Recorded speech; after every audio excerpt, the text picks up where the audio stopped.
আয়াত ১৪৭ মা ইয়াফআলুল্লাহু বিআযাবিকুম ইন শাকারতুম ওয়া আমানতুম ওয়া কানাল্লাহু শাকিরন আলিমা। অনুবাদ: তোমরা যদি শুকরগুজার হও, একের বিবরণ এবং ঈমান আনো, তবে তোমাদের শাস্তি দিয়ে আল্লাহ কি করবেন?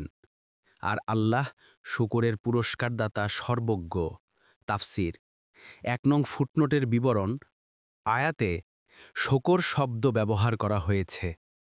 এর আসল অর্থ হচ্ছে নেয়ামতের স্বীকৃতি দেয়া এবং কৃতজ্ঞতা স্বীকার করা এবং অনুগৃহীত হওয়া।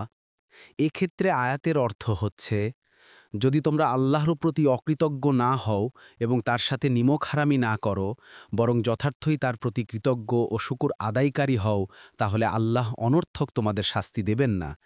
মোট কথা, আল্লাহ তাআলা ঈমানদার এবং শুকরগুজারকে শাস্তি দিবেন না। তাবারি।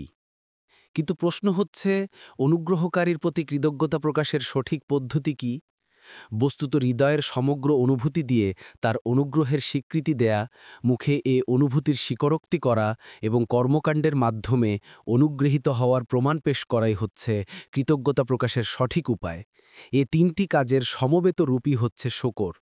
এ শকরের দাবি হচ্ছে, প্রথমত অনুগ্রহকে অনুগ্রহকারীর অবদান বলে স্বীকার করা, অনুগ্রহের স্বীকৃতি দেওয়ার ক্ষেত্রে অনুগ্রহকারীর সাথে আর কাউকে অংশীদার না করা, দ্বিতীয়ত অনুগ্রহকারীর প্রতি ভালোবাসা, বিশ্বস্ততা ও আনুগত্যের অনুভূতি নিজের হৃদয়ে ভরপুর থাকা, এবং অনুগ্রহকারীর বিরোধীদের প্রতি এ প্রসঙ্গে বিন্দুমাত্র ভালোবাসা, আন্তরিকতা, আনুগত্য ও বিশ্বস্ততার সম্পর্ক না থাকা।